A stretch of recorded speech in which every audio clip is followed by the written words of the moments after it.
Welcome back, fourth graders, from your long weekend. Honey Rose and I have just been busy with this marathon game of Dogopoly. She had me turn on some Monopoly music. I have no idea what this is. It's from the Wii game, I think, but this game just will never end, Honey Rose. We've got to be done with this Dogopoly. I mean, I know sometimes Monopoly can go on forever and ever and ever, but can we just call it a game? Can we say it's a truce, a draw? We both win? Something tells me you're not going to just give up. Well, we got to get on to our lesson, Honey Rose. What did you just roll? Let's see. Oh, you got a 4? All right, so you're over here. We're 1, 2, 3, 4. Oh, that's a bad dog card. Oh, this might be good. Let's see, maybe this will finish it up for us. All right, Honey Rose, it says, oh, you stepped in it. Honey Rose, gross. Move back 3 spaces to clean off your shoes. That's disgusting. Thanks a lot. Well, at least it's you, not me. You stepped in it. 1, 2, 3. All right, you're back on the Great Dane space. Honey Rose, let's get on to our lesson, okay? We're just going to have to leave this game. Maybe you and I will finish it by ourselves tomorrow. Well, fourth graders, like that Dogopoly game with Honey Rose, our story last week, Jumanji, could have continued to go on and on and on had it not been for the smart play of Judy. Judy remembered to read the instructions and follow the directions. And that goes along with Judy's character traits. We said that she bravely played and was determined to finish the game. She read the instructions, she followed the rules, she knew that they had to get to the end. And then all those things would disappear. So that goes along with what we knew about Judy and her character traits. So we were left with an unanswered question at the end of our story.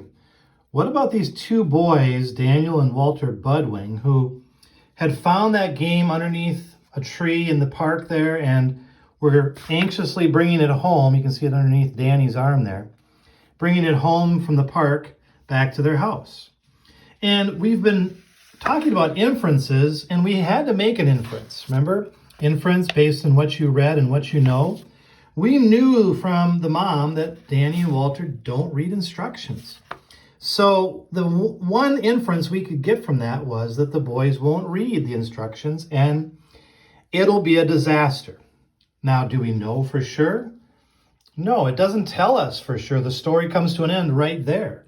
So it's just our inference. But based on everything we know and all the things we've read, that's a pretty good inference.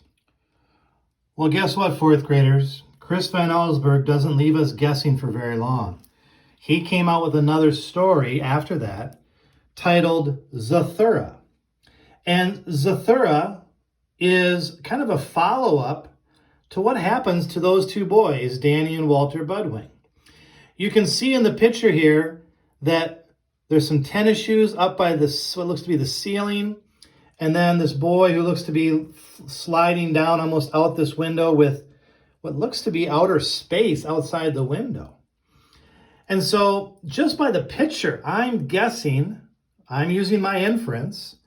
And if this is Danny Budwing and those are the tennis shoes of Walter Budwing, I think we were probably pretty accurate in our guess that these 2 boys are not going to read the instructions and that it's going to be a disaster. Zathura, a space adventure. Wow, I'm wondering why a space adventure when Jumanji was a jungle adventure. Well, let's read. Mom! Danny Budwing yelled. Mom! Walter and Danny's mother stopped at her son's bedroom door. Walter, she said, get off your brother, honestly. If you don't stop pulling on his nose like that, he'll end up looking like an elephant's trunk. Oh, yeah, said Walter. Well, then he'll need the ears to match. And he let go of his nose and grabbed his ears. Enough, Mrs. Budwing shouted. Danny started it. Look at what he did, Walter yelled, picking up his walkie-talkie. The antenna was dangling by a wire. See? He breaks everything. I'm sure he didn't mean to, Mrs. Budwing said. What was an accident? Danny mumbled. From downstairs, Mr. Budwing called to his wife. We're going to be late. Mrs. Budwing gave her sons a kiss goodbye. I set some dinner out in the kitchen, and Dad and I shouldn't be too late. Can't you take him with you? Walter whined. Well, guess where the mom and dad are heading to? The mom and dad are heading to the opera with, if you remember, Peter and Judy's parents. So this is kind of going along at the same time as what was happening in Jumanji. Back in the Budwing house, here's Walter. He's the older brother.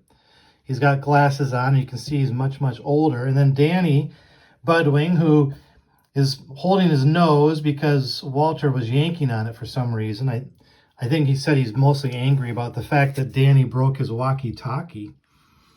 And Walter looks like to be in charge now. He's going to have to be babysitting. So this is going on while Peter and Judy's mom goes to the opera with the Budwings.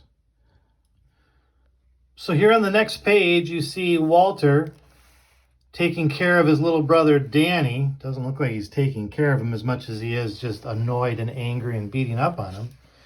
But here they are in the park, it looks like, and there finally is the connection to that story, Jumanji. So this is when they find the board game, sometime during this period of playing outside while their parents are at the opera. And there it is, Jumanji, a jungle adventure. So somewhere in this beginning of the story, they find the game, which still makes us wonder, why Zathura? How does that come about? How does that happen? Well, we have a special reader, actually. Chris Van Allsburg himself reads his own story. And so you're going to get a chance to listen to this first half of the story from him. Now that I've started it, he'll continue on.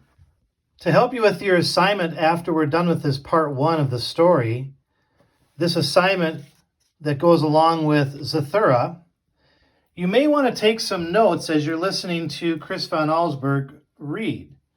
I put them on just index cards. Remember, you got these as part of your material handout. And I put Walter on one card and Danny on the other card. And I'm going to keep track of some character traits about these two as we go along and listen. And that's going to help me on the assignment, because in the assignment, they ask for you to write down some character traits for these two boys, Danny being the younger brother and Walter the older brother. So as I listen along, I'm just going to jot down some character traits, some things that describe Walter and things that describe Danny.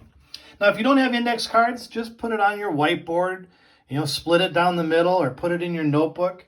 Just something to help you keep track and take notes. And maybe even your teacher will pause in that part one of the story by Chris Van Allsburg and brainstorm with you a little bit about what are some words that describe Walter and what are some words that describe Danny. I already have some that I can think of. I mean, just by looking at the picture, Walter seems to be pretty angry or annoyed.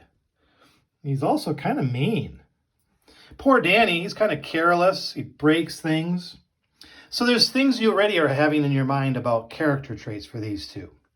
Well, have fun listening to the first part of the story, Zathura, the follow-up to Jumanji. And tomorrow we'll come back after this assignment and we'll continue on and find out more about it.